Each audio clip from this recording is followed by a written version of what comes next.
Allah bless.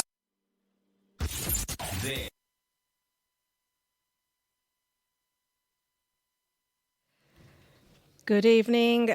Bismillahirrahmanirrahim, and welcome to Ramadan Radio, Wolverhampton. You are tuned into our show, which is In Conversation With, and it's an intimate interview with a prominent person who is from various walks of life connected in the community.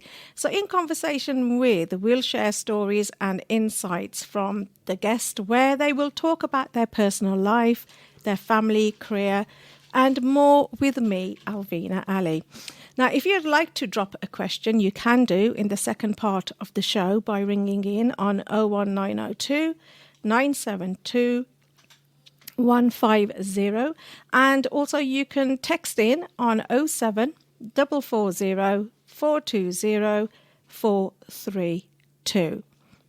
So, joining me tonight in conversation with, please welcome my guest, who is Councillor Abeda Ahmed. How are you feeling, Abeda? Assalamu alaikum. If I'm completely honest, just slightly nervous, but yeah, we'll give it a go. Okay, you're going to give it a go, yeah? Are you ready? Fired up. Too late to walk out now, isn't it? Definitely. Right, okay. As we know, this is In Conversation With, and I'm going to put some questions to Abeda, and we're going to find out in the first half of the show more about herself, her family, school and uni, and her career choices as well. So, Abeda, you are born and bred in Wolverhampton. So what's your first memory of it? First memory of Wolverhampton. So before I start, Vina, can I just say Ramadan Mubarak to everybody? Of course you can, yeah. I know this is a very different Ramadan that we're all experiencing, but inshallah we're going to get through it together as a community. And you know what? We're not just going to get through it, we're going to get through it and become stronger at the end of it, inshallah. Inshallah. So yeah, my first memories of Wolverhampton. You might know that my mum and dad had a corner shop. Well, we had a meat shop, and I was very fortunate to be part of that shop. Yeah. To the point where I used to sleep under the counter. My mum was the one who was cutting the meat all the time, and she used to put me in a bread, you know, the bread bins. The bread, yeah, so that was my bed under the counter. So that's my very first memory from there. Being at a very young age and being able to serve on the counter, meeting a lot of people, even meeting Wolves football players coming from the they used to have the training ground near then. Yeah. So I got to see a lot of Wolverhampton from back then. Right. And now I'm out and about and a bit older. I meet a lot of people who used to come to our shop, and they'll say to me, "Oh, are you that little bedder that used to be behind the shop?" And I'm like, "Yeah, that's me." So alhamdulillah, yeah, that's my first memories of Wolverhampton. Right, brilliant. So tell me about your childhood home. I know obviously you was born and bred in the shop. So tell me about your living arrangements. So we lived on top of the shop. So Yeah. our house is on top of the meat shop and what's now the travel agency. It's a bit of a strange house, not a typical house. We didn't really have a downstairs. It was all like one floor, which was quite unique. One of the best highlights of my house was the fact that in the middle of the night you could go down and get any sweets that you wanted. Probably not the best for your teeth, but alhamdulillah, it was one of my things that my children are definitely jealous of. Being the youngest, I think, in my family, and my brothers and sisters are all a lot older than me. Yeah. So when I came along, I was a lot younger than them, and I was really spoilt by them, if I'm honest. And I'll never forget what they taught me, what they gave me. Alhamdulillah. Being the youngest, hey? Yeah. Now, I completely milked it, and I'm just shamelessly going to admit that. oh, bless you.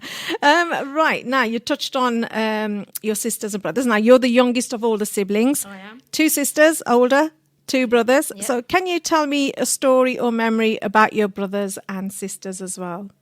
Oh, okay. I remember, even though my brothers and sisters spoilt me as much as they made me run around and do all the, you know, the odd jobs around the house. And I remember being so fed up one day, thinking, why am I always the one? You're the youngest, always has to go and pick up something or go and pass something to someone. Yeah. I remember saying to my mum and dad one day, why is it that I'm always the one that has to go? And I remember my mum saying to me, no matter if your hands and feet are broken, if your brothers and sisters say to you, you have to go and get something from you, you have to do that. so maybe not a good memory, but that's one of the memories that stuck in my head for sure. Lovely, mashallah. Okay, so what was the best part of having siblings other than that?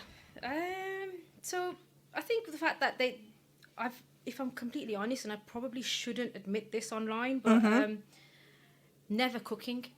When I was growing up, my sisters were there, so they did all the cooking in the house. Yeah. When they got married and moved away, I had my brothers got married and sister-in-law was in the house, and then they did the cooking with mom. So alhamdulillah, I've never had to do any of that side of it. I'm going to admit that I'd never ever cook. Right. Okay. Now, on a scale of 1 to 10, how strict were your parents?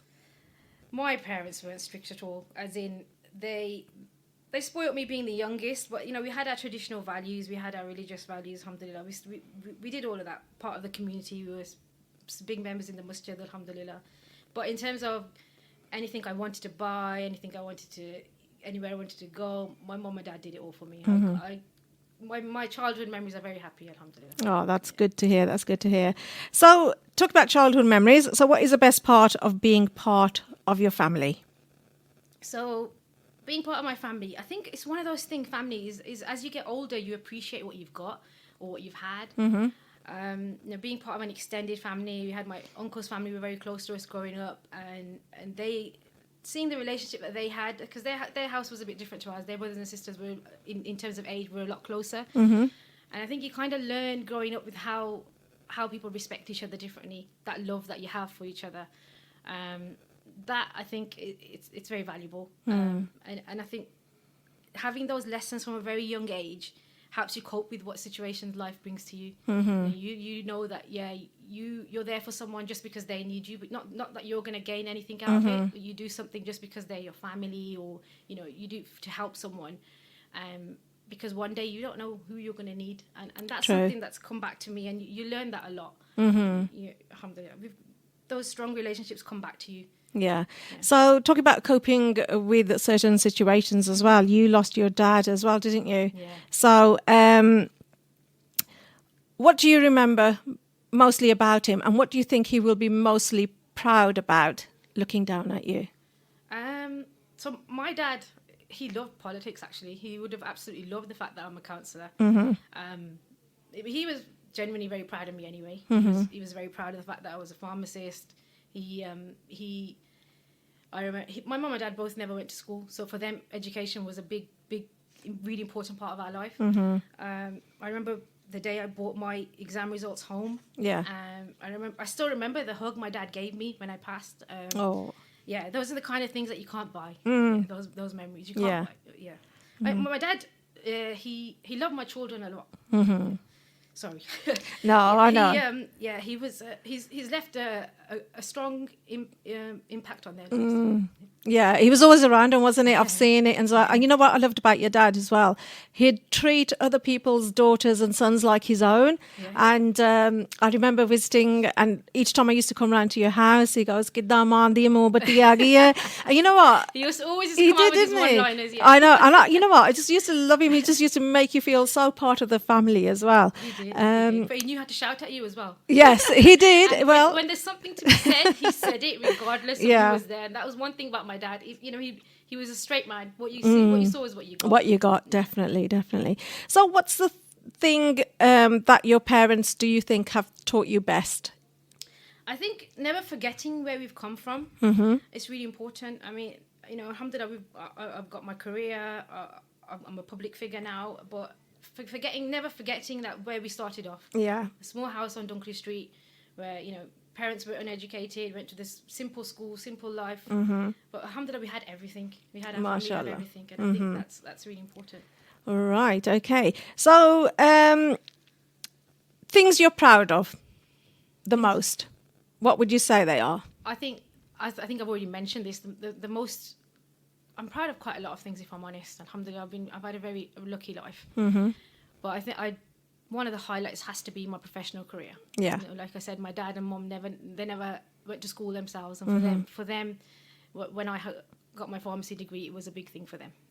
Yeah. And those are the things that money can't buy. And the children out there today who are studying, and the parents are saying to you, study hard, you'll get a good career. I would say to them, study hard just to make your parents happy. Yeah. Because when you do something to make someone who you love happy, it doesn't feel like a task, and inshallah Allah will make it easy for you. Definitely, inshallah. Right. Okay. Now, as a child, what did you wish to become when you grew up? Oh, as any other child, a doctor, of course. You weren't forced to by your parents to say become a doctor and not a... I'm sure they would have loved it. I did try to, but wasn't intelligent enough. But alhamdulillah. Okay, good. Now, did you love school? Oh yeah, I did. I was definitely a teacher's pet. Yeah, I love school. I love school. I Right. love primary school definitely more so. Secondary school, I got a bit shy. Yeah, I was a bit quieter. But I still love studying. I still love studying, and I had good friends, good people looking out for me. Brilliant. Yeah, I always got on well with my teachers. I'm still in contact with a lot of my teachers. So were you a teacher's pet then? I was. I'm not going to deny it. Yeah. Especially in primary school. And I'm actually a governor at the same school now, so it's nice to be able Says to it go back. all, doesn't it? Yeah. It's nice to be able to go back though now and give back to the school that you got everything from. Definitely. That's what it's all about, isn't it? So how did you feel about going to school? Like I said, I love primary school. It wasn't, I used to walk there myself. It was just down the road from home. I had great friends, and most of the people used to come to our shop, so we pretty much knew everyone. It was very local to us. Secondary school was a bit different. I kind of lost my confidence a bit, if I'm honest, in secondary school. And it was about going through that journey of finding yourself again. And, I think everyone goes through it. But yeah, I wanted to study so that I could get a good job, because that's what it was about for me. Yeah, and I didn't go to the best schools, but I had everything I needed to do what I needed to do. All right. Okay, that's good. So what was your favourite subject at school and why? My favourite subject was science. Yeah, I'm going to be that typical Asian who's going to say that, yeah, they used to love science. Yeah, because I don't know, I think I enjoyed the facts side of it. Yeah. Okay, so science being the favourite subject. So I hated English, if I'm completely honest. I think everybody did, didn't they? Yeah, I was never encouraged as a child. Was it English language or was it English literature? Literature. Oh, definitely. yes. Oh my God, Shakespeare was painful, very painful. I just about scraped through that GCSE. I'll be honest, but the rest were fine. Alhamdulillah. Okay, so what did you want to be when you left school then, knowing that you loved your sciences? So I wanted to. I originally wanted to be a doctor, but then I knew once I started my A-levels that I was never going to get the grades that I needed to. But, I had a cousin who was a pharmacist at the time. Okay. And she made it look pretty interesting. I thought, yeah, she's got nice handbags. She's got a nice car. This looks like a good career. Yeah. Mom and Dad will be happy. What more do you want? Yeah. So it sounded like a good idea. Okay, lovely. So talking on about your career as well. So what did your parents, obviously you said they ran the shop and everything when they came back from Pakistan and everything. So what impact did that have on your choice of careers, watching your parents running the business? Your dad obviously was a foundry worker. He was, yeah. Yeah. So one thing I learned from my parents was that you have to work to get by in life. I come from a family of everyone works to survive, and that was drilled into us. Now we're in lockdown, it feels like what's going on with our lives, because we're so used to running our lives at 90 miles an hour, working hard every day, and I for whatever the circumstances have been since I've started working, I've had to work very hard. But alhamdulillah, having that in you, that you have to do it, and why you're doing it to support your family, it's never felt like a chore. It's never felt like, oh my God, why am I going to work, why do I have to work, kind of thing. I've always looked at it as I'm lucky to have a job, and I'm lucky to have a career where I can up the days and do more when I need to, take a step back and still be active in my career as well. So I think that's from mom and dad, definitely. Right, lovely. Mom and dad, my mom. Mom still works incredibly hard. She does, bless her. Yes, she works way harder than most of us put together, probably. I think all our parents do, don't you? When That you look generation, back, I think, that's yeah, it. definitely. Something us second generation need to get a grasp of, really, isn't it?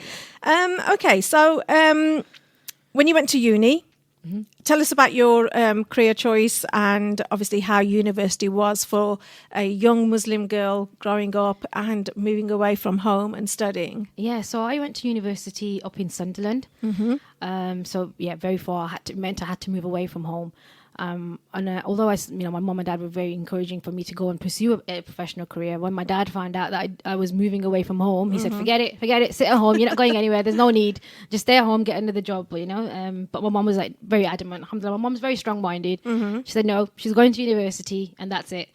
And so yeah, my mom is the driver in our house, if you like. Yeah. So she made sure when I got to university I was settled in. Mum and my uncle took us down. It was a very long drive, and back in the day then we didn't have sat nav, we didn't have anything. We printed all the road maps from Google Maps, AA road maps I think it was at the time. Yes, it was. Yeah, so a long journey down to up to Sunderland. It was Sunderland. There's not a lot of Muslim community there, so the ones that are, they're not very active. Even in the university itself, is not a lot of Muslim, not a lot of Asians, to be honest. On my course, on the pharmacy course, I would say there's more than 50% Muslims. So once I settled in and made friends, it was fine, and we kind of explored the city. Nearby is Newcastle. Newcastle's got quite a big Muslim community and a lot of halal takeaways, because that's one of the things I missed the most was the food.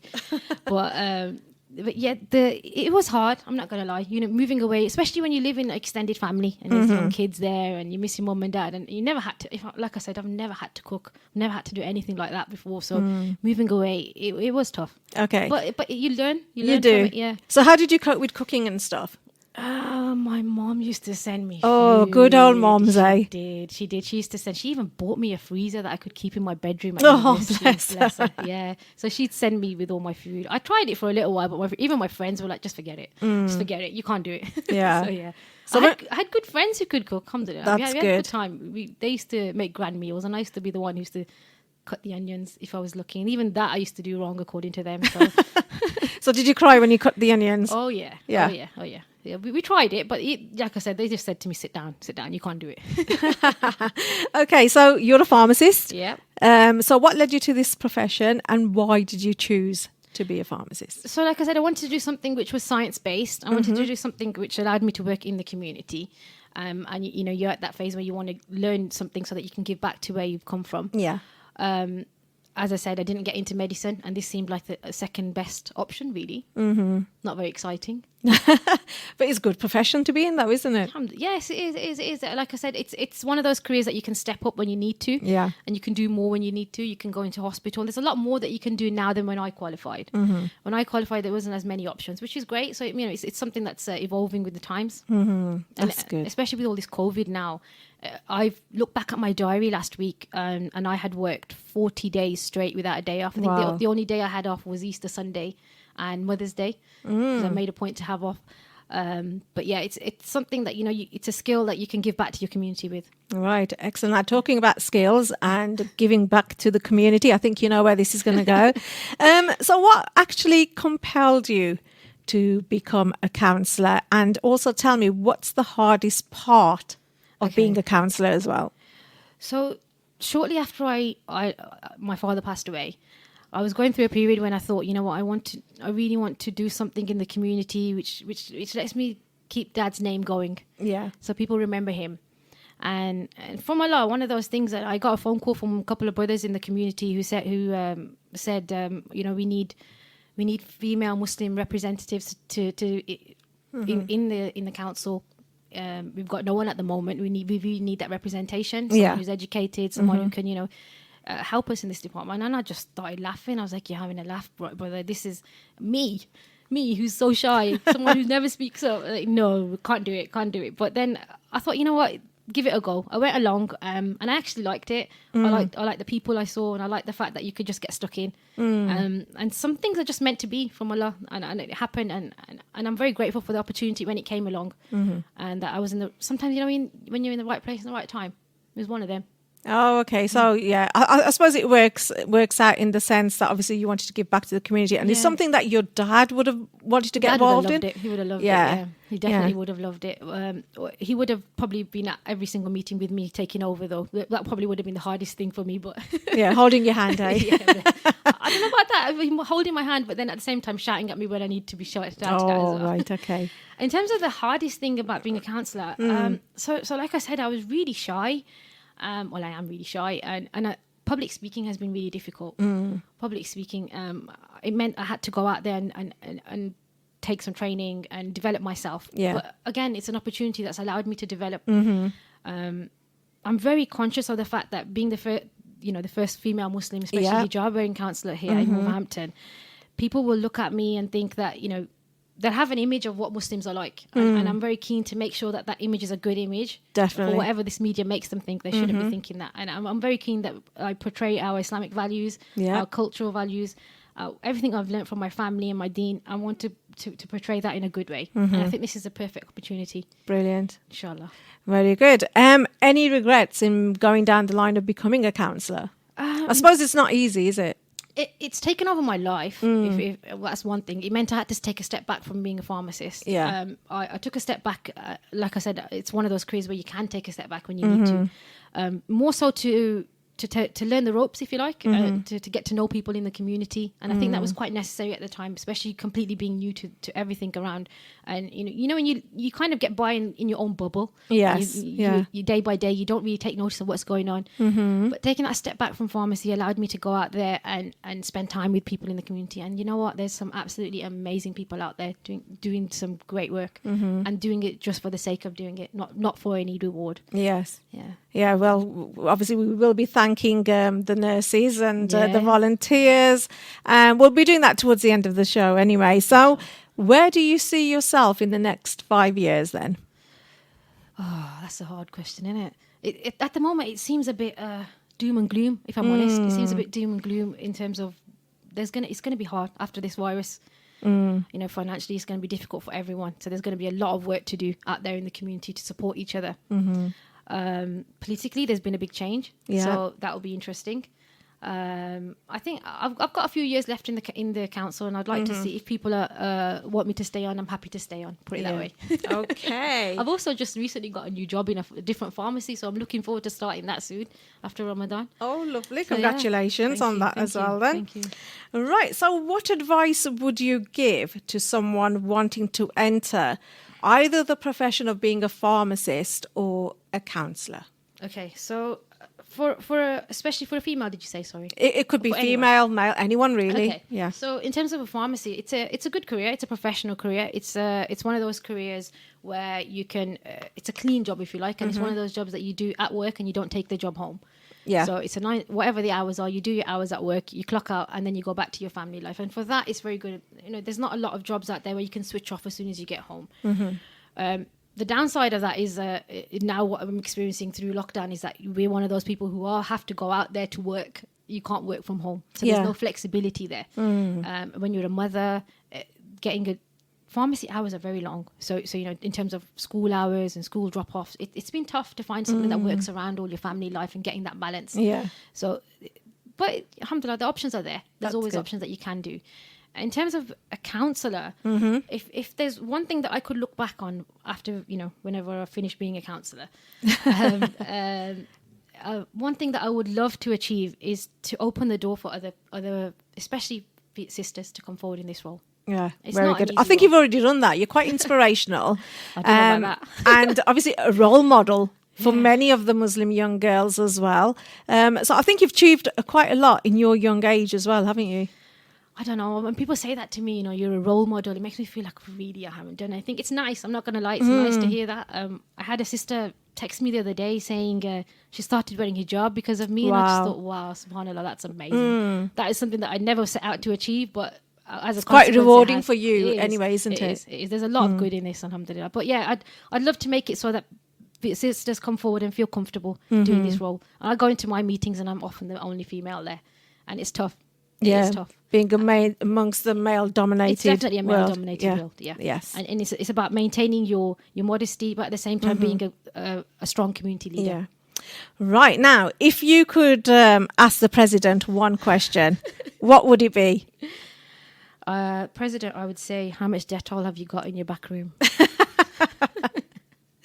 Nothing more, nothing less. That's the one. He's obviously got some kind of secret stash, or he wants to sell some extra stocks. I don't know. Something's not right. Right. Okay.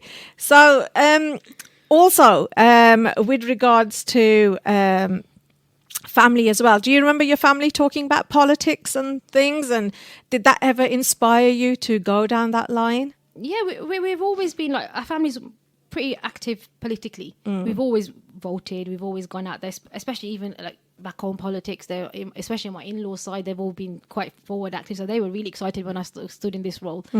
My dad and my uncle have been active here in Wolverhampton in the past, and they've got good links. They've had good links.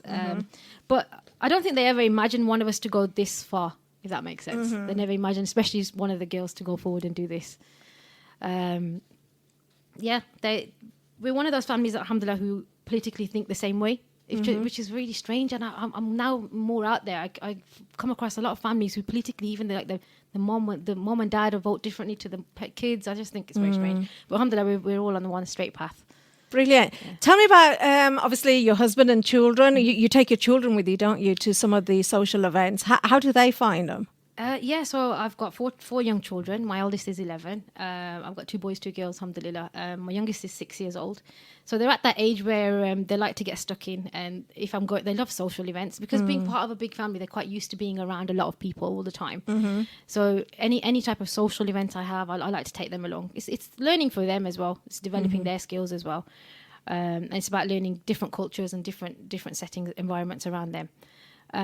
Alhamdulillah, my husband is very supportive of everything I do. My mom, my brothers and sisters, they're all very supportive. And if I didn't have that, I couldn't do what I do. Right. You know, my husband is not the husband who, when he walks into the door after work, who expects his food laid out on the table. He's not one of them. If anything... Bismillah.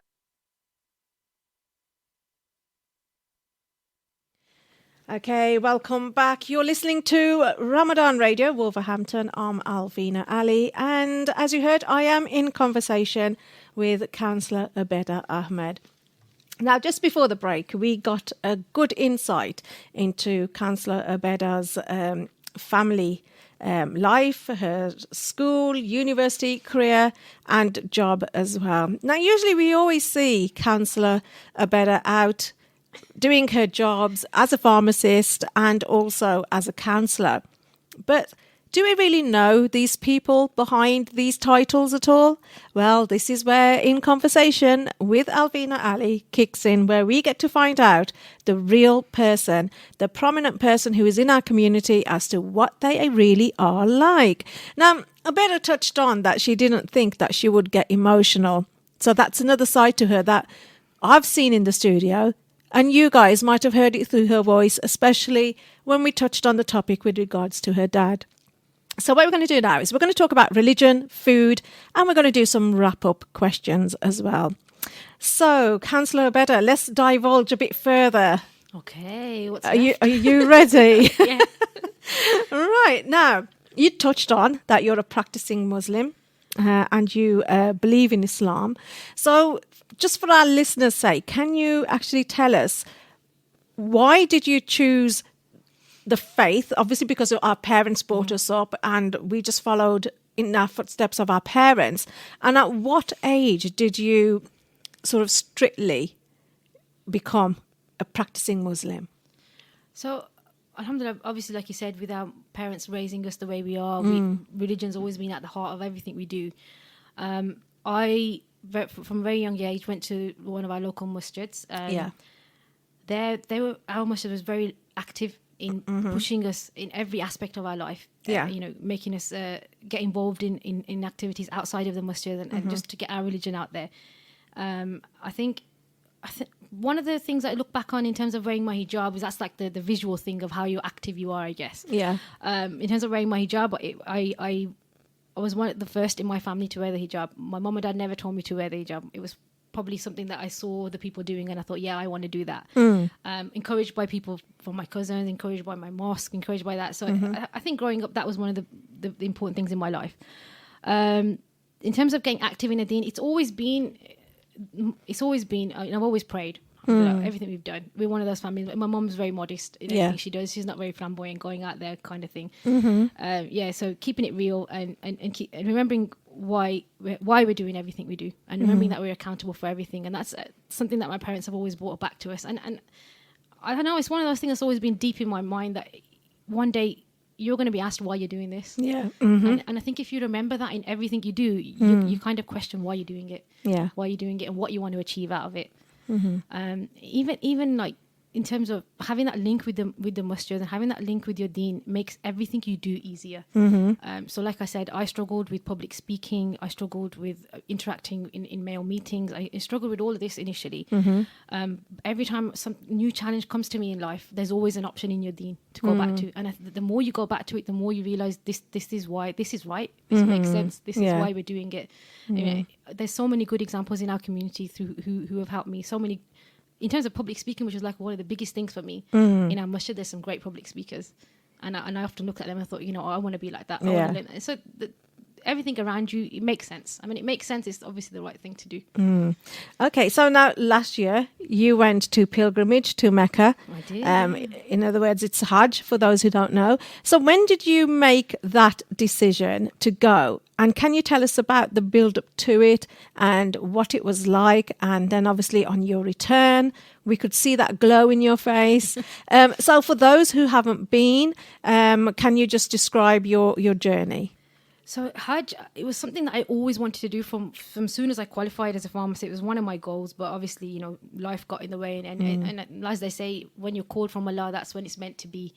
So although we went for Hajj last year, we were supposed to go the year before. We were booked up and packed and everything ready, injections, everything ready. And day before we found out we didn't have our visas for whatever reason. So that was a massive heartbreak. And I lost my money. And I thought, you know what? Am I ever going to get to do Hajj? Is Allah ever going to call me? And you start questioning yourself, thinking, what have I done? Well, my intention's right. Something's not right for us to be in this position.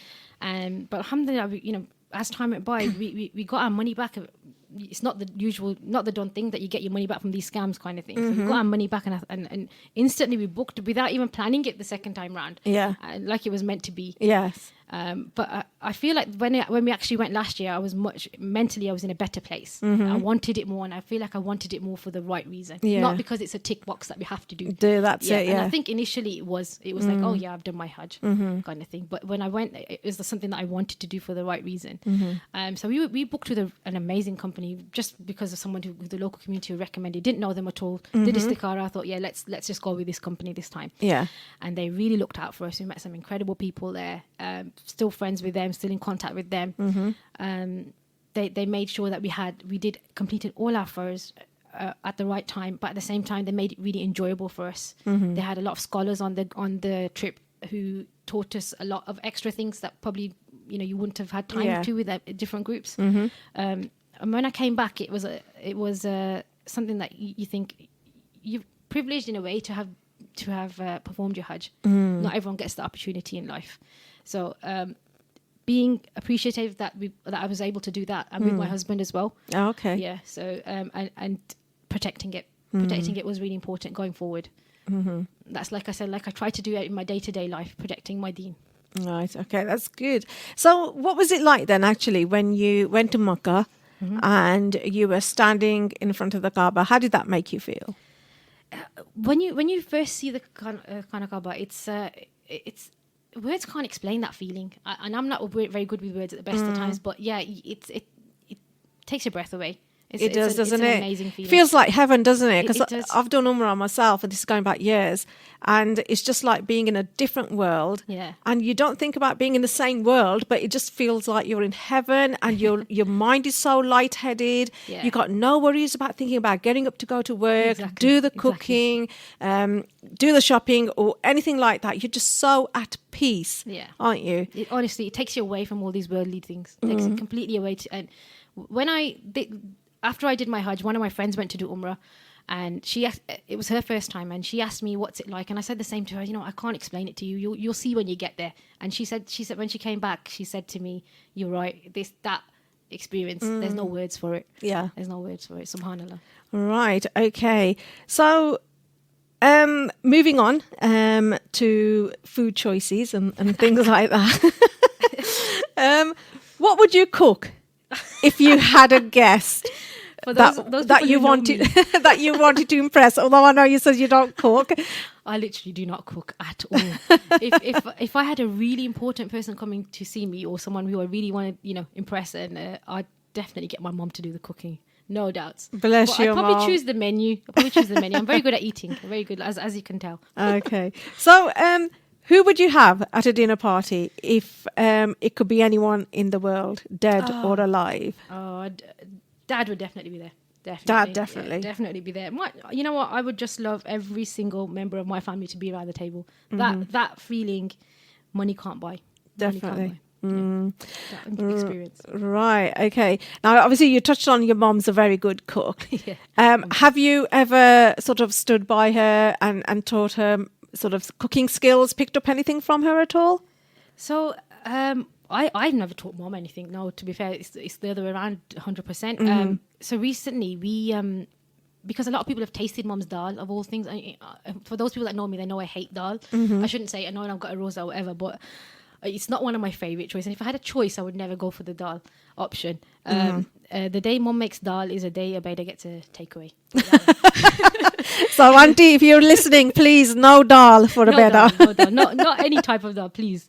But yeah, we've recently, since all this lockdown has started, I made a video with my mom of cooking dal. Oh, because wow. so many people love her dal, and it was one of the things that we were going to try and do some regular cooking videos. Yeah. Obviously, mom being really modest, she was very, she didn't want to come in the video kind of thing. So, but we kind of got around it.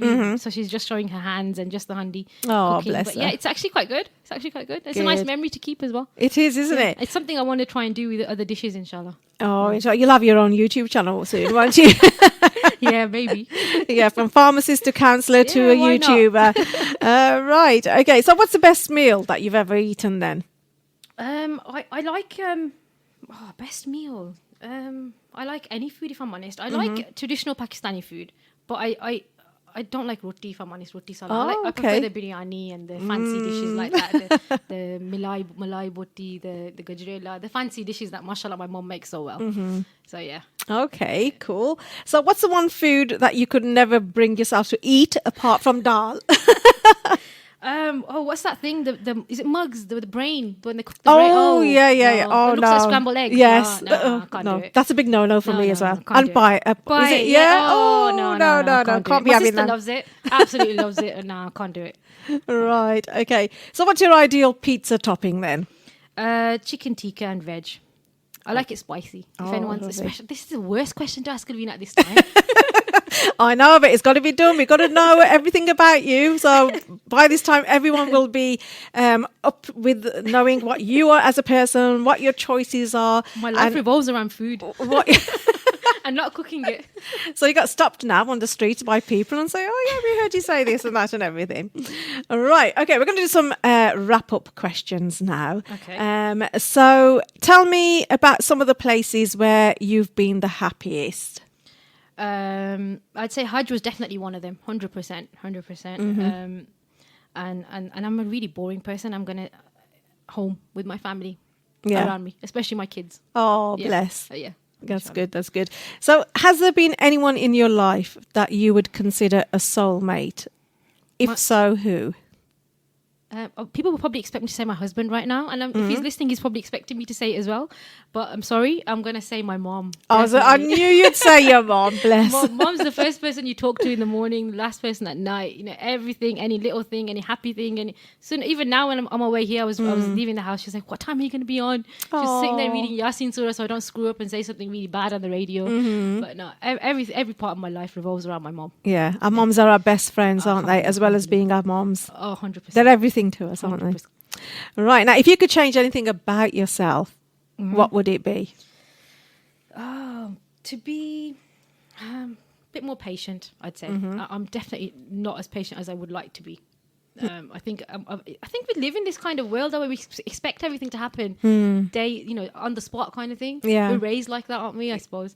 I definitely need to be more patient, especially with my kids. With everything you do better, obviously you're a counsellor, a pharmacist, a mother to your children as well. What about hobbies? Do you actually get time to do any hobbies at all? I do like doing crafts. I like like making things. I like making. I don't get a lot of time for it, if I'm honest. But yeah, before being a counsellor, I used to do a lot of making a lot of gifts, baby gifts, and that kind of thing. I also love socializing with my friends. One of the things I would say to anyone who's any mother who's out there who's got kids and who's a professional is definitely make time for yourself with your friends. And I've got some 100%, incredible friends, alhamdulillah, who I can turn to and for whatever reason, whether I'm down, whether I'm happy, they're always there for me. Incredible sisters. That's good. So under these unprecedented times, because of COVID-19, how are you keeping that communication open with your friends and family? Yeah, so we have probably more than once a day video calls. We have Zoom calls regularly. Even the kids are doing their own Zoom calls with their cousins. Yeah, there's always a way. If there's a will, there's a way.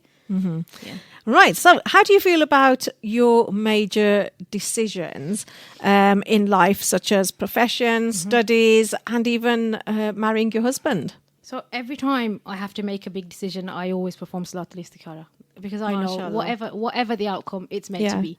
It's meant to be. And then, it makes it easier to follow whatever happens after that.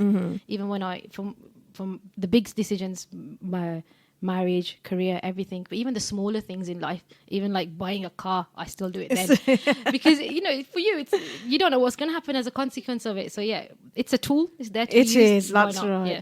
So, better, in this world of a better, that revolves around a better, shall I say, what accomplishment are you so and mostly proud of? I think being a parent myself. MashaAllah, that's nice. Yeah, it's an amazing feeling, and I just pray that Allah guides me the right way to raise my children, all of them, the right way, inshallah. You're doing a very good job anyway, Beda. So what about when you're having a bad day? What do you do to make yourself feel better? Apart from eating chocolate, like I said, my world revolves around food. Honestly, it's really bad. I think taking a time out, spending time with friends, time for yourself is really important. Really important. We just get so sucked in. There's always something to do, isn't there? There is. You have to make that time for yourself. Yeah.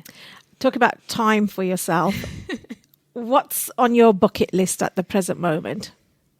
I'd definitely like to do a lot more traveling once all this lockdown is. It's one of the things that I thought, when I've qualified from uni, I'm definitely going to go here, go there. But I got married, got kids, settled down. It's just never happened. So I'd like to definitely go out there and travel with my family.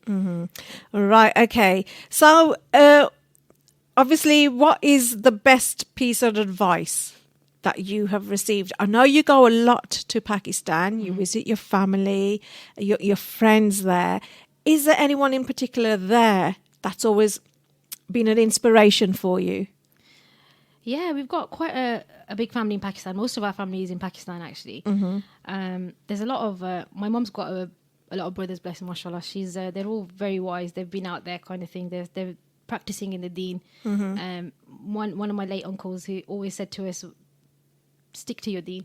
Yeah. I think for them it was a big thing having their sister move away to England and, moving to a British country and moving away from an Islamic country, I guess. It was a big thing for them, especially from a little village in Pakistan to where we are today. So never forgetting your roots. And one of my uncles, who only passed away in January, bless him, he was very educated and very wise with worldly ways. As a teacher in Pakistan, but he whenever I visited him, he was always say to us, look after your family and don't forget where you've come from. That's it. That's the main thing, isn't it?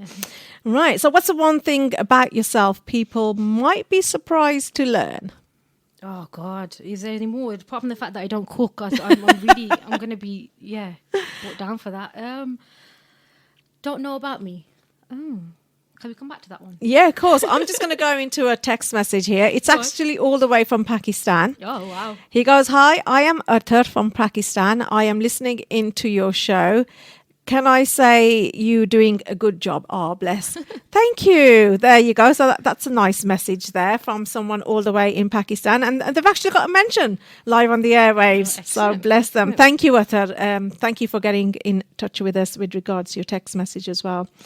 Right. So, Abeda, who would you consider to be your biggest life inspiration apart from your mom? I'm watching a lot of Usman at the moment. I don't know if you've heard of it. The Ertugrul series, the Ottoman Empire. It's based on the Ottoman Empire, the Turkish series. Oh, yes. I've seen a lot of things bandied around about that, yeah. There's a lot of good values to learn from that. A lot of good values to learn in that. A lot of people who have been through a lot of struggles in life, but they're stuck to their values. And I'd say there's some good things to learn from there. Right. Definitely. Okay. Now, what's the most embarrassing thing that's ever happened to you? Because you're a go-getter. You're a social butterfly. Yeah. Embarrassing things. Since I've become a counsellor, or since just generally, yeah. Actually, let's split them. Okay. Generally, when I was a kid, one of the things, some of the children, they had a little dare. Someone had to come up to me and pull my hijab off and run off with it. That was no, really. Yeah. I mean, he was one of my friends, but it was something someone dared him to do, and that was pretty embarrassing. Something that I couldn't go back into school for a few days. In terms of since I've become a counsellor, it's not nice being shouted at. No. And I've had to be shouted at quite a lot. You've publicly. been put in some really difficult situations, haven't you? Yeah. It's been tough. It's learning. It's all about learning, isn't it? Yeah. Inshallah, make us stronger. Did you ever think about jacking it in? Oh, many a time. But when one particularly difficult time, and I had to sit down with my family, and they said to me, if you want to walk away from this, we'll support you now. But if you want to do this, you need to get stronger, and we'll support you through that. Right, that's good advice. Yeah, having that support inside, having that support in my heart, it'll keep me going, inshallah.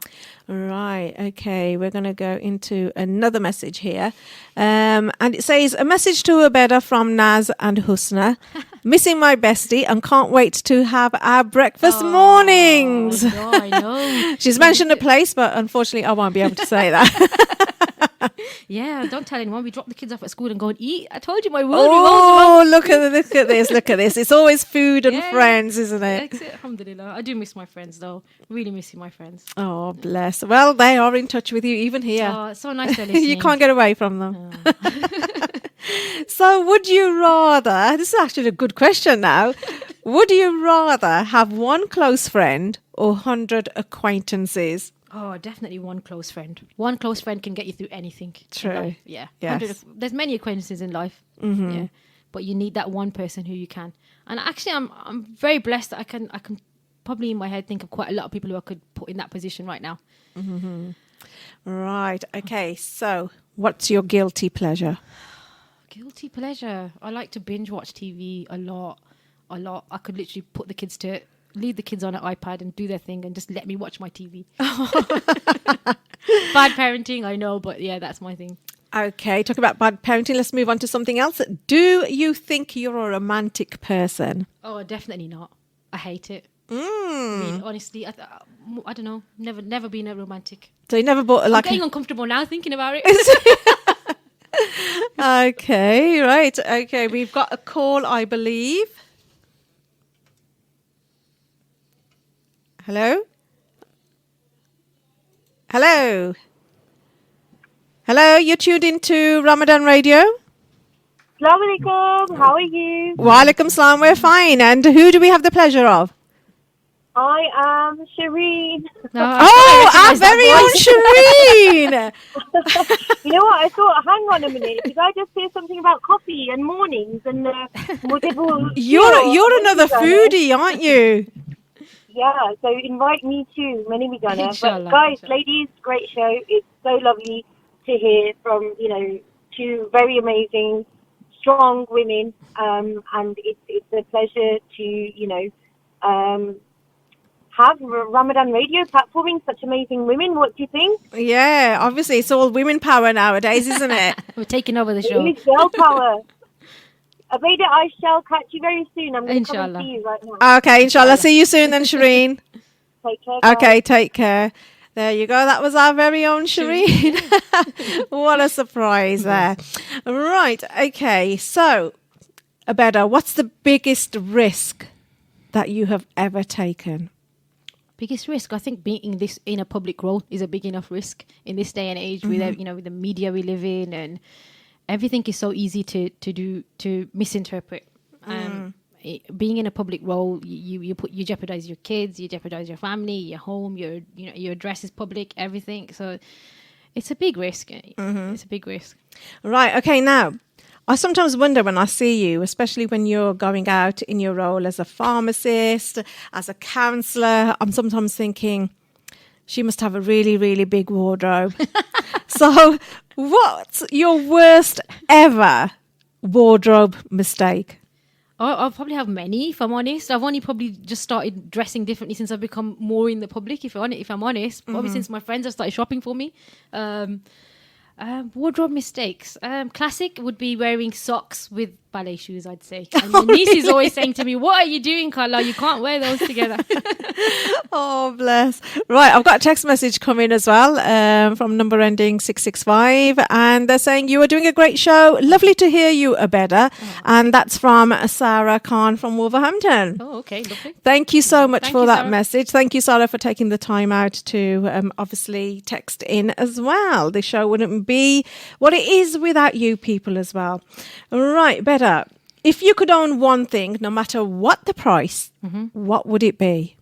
I'd like to have a fancy home abroad somewhere, on a little island, somewhere where I can escape to with my little family. Okay. Yeah. And also, what is the worst present that you've ever been given or received? Oh, my husband's really bad at buying presents, bless him. He has the best intentions in the world. And until my niece started shopping for him, all the presents that he bought were pretty bad. The worst one, probably something, even the slightest thing that he's bought me, Junior, bless him, have been awful. I know you talk about wardrobe disasters, bless him. But yeah, he's been through many. Okay, we've got another text message here. It says, thank you for sharing sounds like you having amazing siblings and family bringing you up. You said mustard is important and links with mustard. Are you keeping this balance with your children too? We get so busy with worldly things, it's difficult how to balance it. Thank you very much. And that's from number ending 131.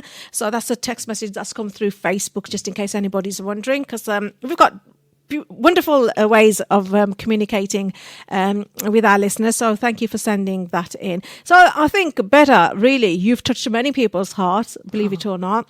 I hope so. And I'm sure you being a role model, there's going to be plenty of young women out there who will inspire to follow in your footsteps. You talking about your family, your career life, family life, and then obviously the jobs and the roles that you are taking on, which is quite many, to be fair. And it's amazing how you have found that balance to split family life away from job life, and then obviously have time for yourself as well.